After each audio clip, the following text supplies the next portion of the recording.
الله الرحمن الرحيم الحمد لله رب العالمين وبه نستعين وهو خير المعين والصلاة والسلام على سيد الأنبياء والمرسلين وآله الطيبين الطاهرين المعصومين الذين أذهب الله عنهم الرجس وطهرهم تطهيرا.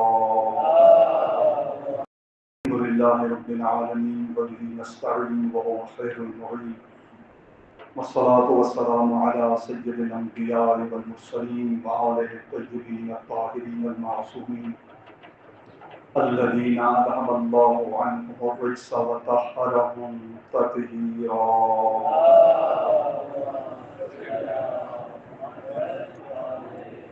أما بعد فقد قال الله تعالى في القرآن المجيد بسم الله الرحمن الرحيم إن الدين عند الله الإسلام.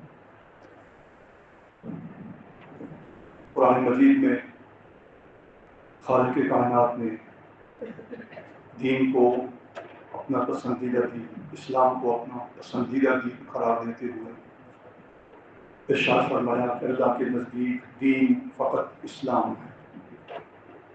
میں پچھلے خطبے میں یہ عرض کر چکا ہوں کہ یہ دین، یہ اسلام صرف ہماری آخرت کے لیے نہیں آیا کہ ہم اس پر عمل کر کے جنت حاصل کر لیں یا اپنی آخرت سنوار لیں، نہیں، آخرت نتیجے میں خود بخود سنور جائے گی جب ہم اپنی اس دنیا کو سنوار لیں گے، اپنے معاملات کو بہتر کر لیں گے، اپنے ریلیشن، اپنے تعلقات بہتر کر لیں گے، نتیجتاً آخرت خود بخود اچھی ہوگی۔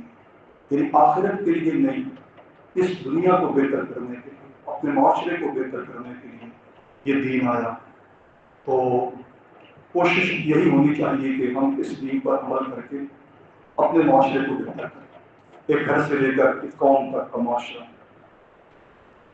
پھر یہ ہے کہ میں عرض کر چکا ہوں کہ جو دینی کام ہے، مثلاً سخاوت ہے، ایثار ہے، قربانی ہے، ہمدردی ہے، جتنے بھی یہ اعلیٰ اخلاقی اقدار ہیں، ہم اگر سمجھیں تو ان کا ہماری اس مادی زندگی پر بھی اثر پڑتا ہے، ہماری باڈی پر بھی، ہماری سوچ پر بھی، کیونکہ جس خدا نے انسان کو بنایا ہے وہ اس انسان کی گہرائیوں اور پیچیدگیوں سے آگاہ و آشنا ہے۔ اس نے جتنے بھی احکامات دیے ہیں اس میں فزیکلی بھی انسان کے فائدے ہیں، فکری اعتبار سے بھی انسان کے فائدے ہیں، معاشی اعتبار سے بھی انسان کے فائدے ہیں، ان کے اثرات ہوتے ہیں۔ کیونکہ بدن وابستہ ہے روح کے ساتھ، تو یہ سب چیزیں چونکہ روح کے ساتھ جڑی ہوئی ہیں تو روح کے توسل سے انسان کی باڈی پر، بدن پر بھی اس کے مثبت اور پازیٹیو اثرات مرتب ہوتے ہیں۔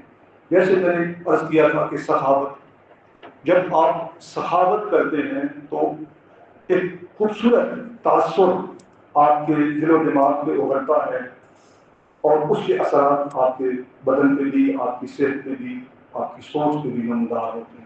آپ خود بہت پازیٹیو ہوتے چلے جاتے ہیں، اچھے انسان بنتے چلے جاتے ہیں، خود اپنے اندر آپ اپنی اہمیت، عظمت کا احساس کرنے لگ جاتے ہیں۔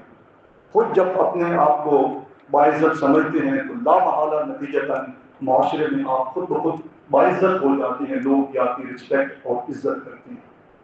تو اس لیے جتنے بھی اچھے کام ہیں ان کے اثرات ہیں۔ اب تو جدید علوم نے بھی یہ ثابت کر دیا ہے کہ جتنے بھی یہ کام ہم کرتے ہیں جو میں نے گنے ہیں، ان کے اثرات انسان کی صحت، اس کی باڈی پر بھی اور اس کے دماغ پر بھی پڑتے ہیں۔ میں عرض کر چکا ہوں کہ آپ اگر مجتہدین، برائے نظام جو 90-100 سال تک ان کی زندگیاں جاتی ہیں، لیکن ہم ان میں وہ چیزیں نہیں دیکھتے جو عام آدمی کی اس ایج میں ہم اس کے اندر محسوس کرتے ہیں۔ کیوں؟ کہ انہوں نے وہ عمل کیا ہوتا ہے جس کا اثر ان کی باڈی پر، ان کی صحت پر، ان کی فکر پر ہوتا ہے، اور وہ ذوق کی طرف نہیں جاتے، نہ ان کی فکر ذوق کی طرف جاتی ہے، نہ ان کا بدن، نہ ان کے خیالات، تو وہ ٹھیک ٹھاک رہتے ہیں۔ تو معلوم ہوا کہ یہ چیزیں جو دین نے ہمیں بتایا ہے، جو کام بھی بتائے ہیں، ان کے کرنے سے ہمارے دنیاوی فائدے اور اخروی فائدہ آٹومیٹک ہمیں حاصل ہو جاتا ہے۔ تو میں نے عرض کیا تھا کہ میں 4 چیزیں آپ کے سامنے رکھوں گا کہ 4 کام ایسے ہیں، میں قرآن سے بھی اس کا ریفرنس آپ کو دوں گا، کہ اگر ہم ان کاموں کو صرف 4 باتیں اگر ہم کر لیں تو ہماری زندگی بہتر ہو سکتی ہے، ہمارے سارے معاملات بہتر ہو سکتے ہیں، ہماری پریشانیاں دور ہو سکتی ہیں، ہم اس دلدل سے اپنے آپ کو نکال سکتے ہیں جس میں ہم پھنسے ہوئے ہیں۔ تو ان کاموں میں 2 کام وہ ہیں جو نہیں کرنے، اور 2 کام ہیں جن کو کرنا ہے۔ اب اگر آپ ان کو عمومی نگاہ سے دیکھیں گے تو شاید آپ کے ذہن میں یہ بات جائے کہ یہ کیا بات ہے، لیکن تفکر، تدبر، تعقل کی دعوت قرآن دیتا ہے، ہم وہ نہیں کرتے۔ یہی وجہ ہے کہ چیزوں کی حقیقت و حقانیت ہم پر اشکار نہیں ہوتی، اور پھر ان کے فیض و برکات سے ہم مستفید نہیں ہو سکتے۔ اس لیے غور کریں، اگر آپ صرف غور کرنے کی عادت اپنے اندر ڈال لیں تو آپ کو بہت ساری چیزوں سے خدا نظر آئے گا، اللہ کی وحدانیت، اس کی عظمت آپ کو نظر آئے گی۔ غور کیا کریں، تفکر قرآن نے جو دعوت دی ہے، تدبر کی دعوت دی ہے، تفکر کی دعوت دی ہے، غور و فکر کی، اس آیات کے اندر غور و فکر کی دعوت دی ہے۔ سیرو فی الارض فانظروا، چلو پھرو، نگاہ کرو، غور و فکر کرو، ہر چیز سے آپ کو کوئی نہ کوئی میسج، کوئی نہ کوئی سبق آپ کو ملے گا۔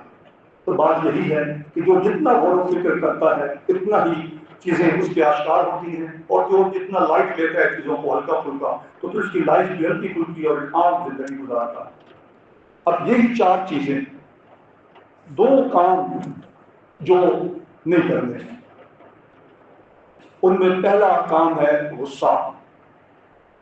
غصہ ایک ایسی چیز ہے جو انسان سے غلط فیصلے کروا دیتا ہے، جو انسان کے دشمنوں میں اضافہ کر دیتا ہے، جو انسان کے لیے بہت زیادہ نقصانات کا باعث بن جاتا ہے۔ یعنی غصے پہ کنٹرول، اور قرآن مجید کی آیت ہے وَالْقَاظِمِينَ الْغَيْظَ وَالْعَافِينَ عَنِ النَّاسِ، کہ غصے پر کنٹرول کرنے والے اور لوگوں کو معاف کرنے والے۔ تو معلوم ہے کہ وہ پرانی خوبیاں قرآن میں بیان کی گئی ہیں، غصہ نہ کرنا اور معاف کرنا۔ تو پہلی چیز ہے غصہ۔ کوئی نبی کا واقعہ ملتا ہے کہ اللہ نے کہا کہ کل جب گھر سے نکلو تو جو چیز سامنے آئے اسے کھا جانا۔ اب جب نبی نکلے، شاید جناب موسیٰ تھے یا کوئی نبی، تو جب نکلے تو آگے پہاڑ تھا۔ اب سوچا کہ خدا نے کہا ہے کہ جو بھی چیز سامنے آئے اس کو کھا جانا ہے، تو اتنا بڑا پہاڑ ہے پتھر کا، میں کیسے کھاؤں گا؟ پھر کہا خدا نے کہا ہے تو منہ تو رکھتا ہوں، کوشش تو کرتا ہوں، آگے دیکھا جائے گا۔ تو نبی نے جب ایسے اس کو کھانے کی کوشش کی تو وہ ایک خوبصورت نوالا بن کر ندی کے اندر چلا گیا، اور بڑا مزہ آیا نبی کو۔ خدا سے پوچھا میرے اللہ یہ کیا ماجرا ہے؟ تو خدا نے بتایا کہ یہ غصہ تھا، کہ جب انسان غصے میں ہوتا ہے ایک پہاڑ نظر آتا ہے، پتہ نہیں کیا ہو جائے گا، کیا کر دوں گا، بہت زیادہ۔ لیکن جب وہ غصے کو پی جاتا ہے تو جب وہ تھوڑی دیر بعد سوچتا ہے تو وہ سمجھتا ہے کہ میں نے بہت اچھا اقدام کیا۔ اور آج کل جو ماہرین ہیں وہ کہتے ہیں 3 منٹ ہوتے ہیں، خالی 3 منٹ، بس 3 منٹ آپ نے صبر کرنا ہے۔ جب غصہ آئے تو کم از کم 3-4 منٹ آپ نے کوئی ڈیسیژن نہیں لینا۔ اس کے بعد آہستہ آہستہ انسان کی دماغ کام کرنا شروع کر دیتا ہے اور وہ اس دلدل سے نکل آتا ہے۔ اور معصوم فرماتے ہیں کہ شیطان کا سب سے بڑا حملہ جو انسان پہ ہوتا ہے وہ 2 موقعوں پہ ہوتا ہے، ایک غصے کے موقع پر اور ایک شہوت کے موقع پر، کہ جب انسان بالکل گناہ پہ آمادہ ہوتا ہے، ایسے حالات پیدا ہو جاتے ہیں اب نہیں روک سکتا، وہاں شیطان اسے مبتلا کر دیتا ہے۔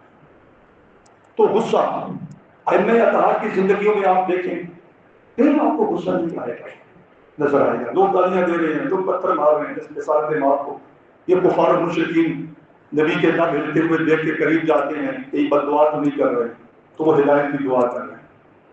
وہ ذاکر پڑھتے ہوتے ہیں پتھر جو مارن لوگ تو سجدہ دعا کر رہے، یعنی لوگ پتھر مار رہے ہیں اور وہ دعائیں کر رہے ہیں۔ کربلا میں امام حسین غصے میں نہیں تھے، بالکل غصے میں نہیں تھے، یاد رکھیں، وہ انتقام کی جنگ نہیں لڑی امام حسین، جس کی دلیل کہ آپ نے خود پہ ارشاد فرما رہے ہیں کہ سب کے لہو کا وارث میں اب بھی معاف کر سکتا ہوں۔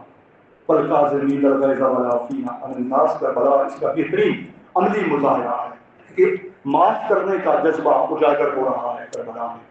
تو لیکن فرمایا جب قتل امامت کر لو گے تو تم پر جنت کے دروازے ابدی بند ہو جائیں گے۔ اس حد تک یہ سیرت مصطفیٰ ہے، عفو درگزر۔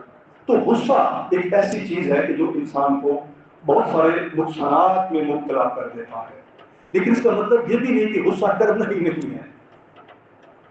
جو مقام ہے غصے کا کہ جب آپ کہ کسی ایسی چیز کو چیلنج کیا جائے جو آپ کے دین، آپ کے ضمیر اور آپ کے اس ہدف پاکیزہ اور مقدس ہدف کو ڈیمیج کر رہی ہو، وہاں غصہ عقل کی علامت ہے۔ جیسے قرآن مجید کہہ رہا ہے کہ محمد رسول اللہ والذین معه اشداء علی الکفار رحماء بینہم، یعنی کافروں پہ غصہ آتا ہے ان کو، اپنوں پہ نہیں آتا۔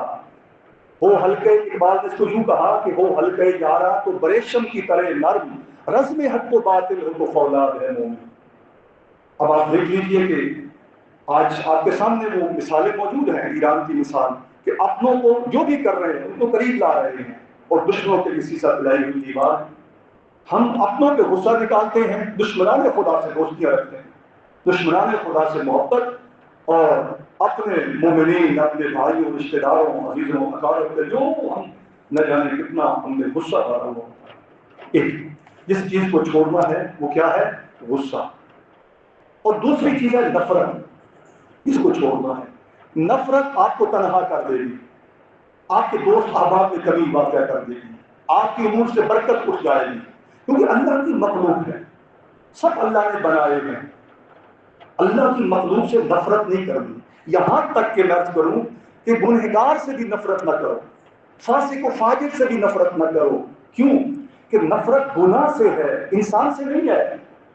اگر آپ انسان سے نفرت کریں گے اس سے وہ گناہ کیسے جدا کریں گے؟ آپ کو انسان سے محبت ہو اور یہ احساس ہو کہ یار اس کے ساتھ یہ کتنی برائیاں چمکی ہوئی ہیں، تو کیوں نہ میں اس سے ان برائیوں کو ہٹا کے اسے ایک اچھا انسان بنا لوں۔ تو گناہ سے نفرت ہو، گنہگار سے نفرت نہ ہو۔ امام زمان جب تشریف لائیں گے تو وہ گنہگاروں سے نفرت نہیں کریں گے، ان کو ہدایت دیں گے۔ میں چھوٹی سی آپ کو مثال دوں، ایک ڈاکٹر، اس کے سامنے ایک مریض جاتا ہے جو خون میں لت پت ہے، بو آ رہی ہے، اس کی پیپ نکل رہی ہے، اس کے زخموں سے گندی حالت میں ہے۔ ڈاکٹر نفرت نہیں کرے گا، وہ فٹافٹ اپنی ذمہ داری کا احساس کرے گا کہ یہ مریض ہے، میں نے اس کو ٹھیک کرنا ہے۔ یہی چیز ہے، طبیب آ رہا ہے، ڈاکٹر آ رہا ہے، امام زمان، وہ گنہگاروں کو مار نہیں دیں گے کہ وہ تلوار پکڑی ہوئی ہے۔ وہ وہی سیرت ہے جو مصطفیٰ کی سیرت ہے، اسی سیرت کے علمبردار ہیں جو ہادی برحق کی سیرت ہے، عفو درگزر۔ ہاں اگر کوئی چیلنج بن جائے گا دین کے لیے، کیونکہ وہ غلبہ دین کا دور ہوگا، اس وقت جو بغاوت کی طرف جائے گا پھر وہ ایمان کی تلوار کی اس زد میں آ جائے گا۔ لیکن امام نفرت نہیں کرتے۔ آپ نے دیکھا رسالت امام کی زندگی، کافروں سے بھی نفرت نہیں کی، یہودیوں سے بھی نفرت نہیں کی، وہ آتے تھے، بیٹھتے تھے، ہدایت لے کے جاتے تھے۔ ہم ایک بیریئر لگا دیتے ہیں کہ بس یہ لوگ ٹھیک ہیں، یہ لوگ ٹھیک نہیں، سب انسان ٹھیک ہیں۔ اگر آپ ٹھیک ہیں تو پھر آپ سب کو ٹھیک کر سکتے ہیں۔ اگر آپ کے اندر ویکنیس ہے، کمزوریاں ہیں، پھر ہر آدمی آپ کو عجیب لگے گا۔ تو میرے دوستو، نفرت، غریب سے نفرت نہ کرو۔ رسالت امام غرباء سے محبت کرتے تھے، ان کے ساتھ بیٹھ کے کھانا کھاتے تھے، ان سے دوستیاں لگاتے تھے، یعنی اللہ کی مخلوق ہے۔ ارحم من فی الارض یرحم من فی السماء، ان لوگوں سے نفرت نہیں کرنی۔ دوسرا کام ہے نفرت نہیں کرنی، یہ دو کام نہیں کرنی، غصہ نہیں کرنا، نفرت نہیں کرنی۔ اگر کوئی ایسا شخص ہے تو اس کی اصلاح کریں، اسے معاف کر دیں۔ میں یہاں پہ آپ کو بڑی مشکل ایک حدیث ہے، اس پہ عمل کرنا بڑا مشکل ہے، لیکن ہے اس کے اندر بہت بڑا پیغام۔ رسالت امام اپنے اصحاب سے کہتے ہیں، کیا تم چاہتے ہو کہ تمہاری دنیا و آخرت کو اچھا کر دوں؟ کوئی ایسی بات بتاؤں جس سے تمہاری دنیا و آخرت اچھی ہو جائے؟ تو صحابہ نے عرض کیا، یا رسول اللہ بتائیے۔ تو آپ نے تین چیزیں بتائیں جو آج ہمارے معاشرے میں بالکل نہیں ہے۔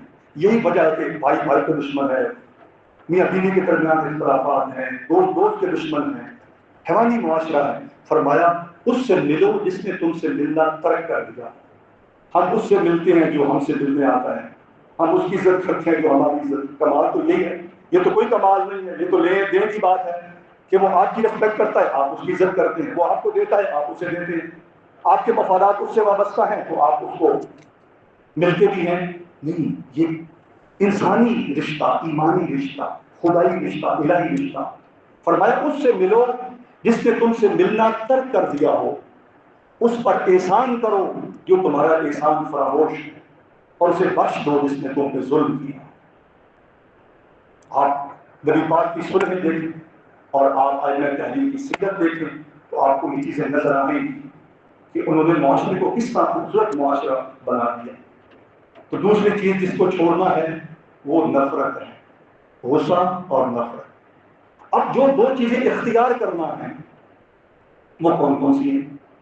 ان میں پہلا ہے صبر۔ اب اگر آپ صبر پر غور کریں، سب مسائل کا حل صبر ہے۔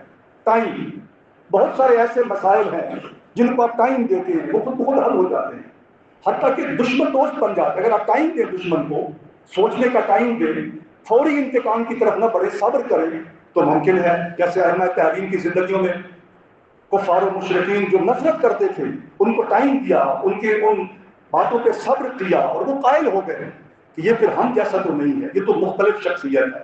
ہمیشہ وہ شخص مختلف ہوتا ہے جو عام لوگوں کی طرح جس کی فیلنگس نہیں ہوتی، اور ائمہ اور انبیاء میں یہی باتیں آپ کو نظر آئیں۔ تو صبر کریں، من صبر ظفر، حدیث ہے، جس نے صبر کیا وہ کامیاب۔ ان اللہ مع الصابرین، خدا صبر کرنے والے۔ تو صبر امتحان بھی ہوتا ہے، سب سے بڑا امتحان بھی یہی ہے۔ تواصوا بالحق و تواصوا بالصبر کہا گیا ہے۔ والعصر، مجھے قسم ہے عصر کی، اس سے مراد وہ عصر، وہ زمانہ ہے جو امام زمان کا زمانہ ہے۔ مجھے قسم ہے عصر کی کہ انسان نقصان میں، الا الذین آمنوا، مگر وہ لوگ بھی ایمان لائے، عملوا الصالحات، اعمال صالح کریں، تواصوا بالحق، حق کی تائید کی، حق کے لیے کھڑے ہوئے، اور پھر جب مشکلات آئیں تواصوا بالصبر، تو پھر صبر۔ تو صبر ہوتا ہی مشکل پہ ہے۔ تو یہ صبر ایک ایسا سسٹم ہے، کھانے میں، رزق میں، قناعت اور صبر۔ جتنا آپ صبر کرتے ہیں اتنا ہی معاملات آپ کی فیور میں چلے جاتے ہیں، حالات آپ کے حق میں آ جاتے ہیں۔ جب آپ فوری ایکشن کرتے ہیں، فوری انتقام لیتے ہیں، بے صبری کا مظاہرہ کرتے ہیں، اللہ پہ توکل نہیں کرتے، خود آگے بڑھتے ہیں، تو پھر معاملات گڑبڑ ہو سکتے ہیں۔ تو صبر اس کا عامل بننے کی ضرورت ہے۔ اور چوتھی بات جس کو کرنا ہے، اب دیکھنے میں یہ بالکل آپ کو چھوٹی بات لگے گی، لیکن جن لوگوں نے اس پہ عمل کیا ہے ان سے پوچھیے، وہ ہے شکر۔